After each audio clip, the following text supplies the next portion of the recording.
আসসালামু আলাইকুম ভিউয়ার্স। আজকে ছুটির দিনে দুপুরে স্পেশাল মেনুতে ছিল গরুর মাংসের বিরিয়ানি। আর আজকের গরুর মাংসের বিরিয়ানিটা কিন্তু আমি রান্না করেছি প্রেসার কুকারে। প্রথমে কয়েকটা আলু টুকরো সহ গরুর মাংসটাকে প্রেসার কুকারে রান্না করে নিয়েছি। আর সেক্ষেত্রে প্রেসার কুকারের হুইসেলে ২টা সিটি বেজে ওঠার পর প্রেসার কুকারটা অফ করে দিয়েছিলাম।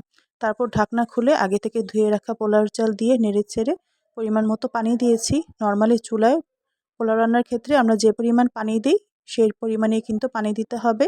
তারপর দিয়েছি ৩ চা চামচ পরিমাণে ঘি, কয়েকটা আস্ত কাঁচামরিচ আর ১ চিমটি শাহি জিরা। সবকিছু দিয়ে আবার নেড়েচেড়ে ঢাকনাটা লাগিয়ে দিয়েছি।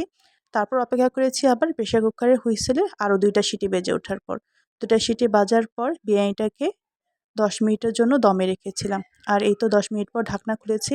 দেখতেই পাচ্ছেন বিরিয়ানিটা কতটা সুন্দর পারফেক্টলি হয়েছে।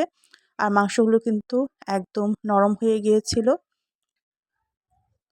তো সম্পূর্ণ বিরিয়ানিটাকে একটা সার্ভিং বোলে নিয়ে নিয়েছি।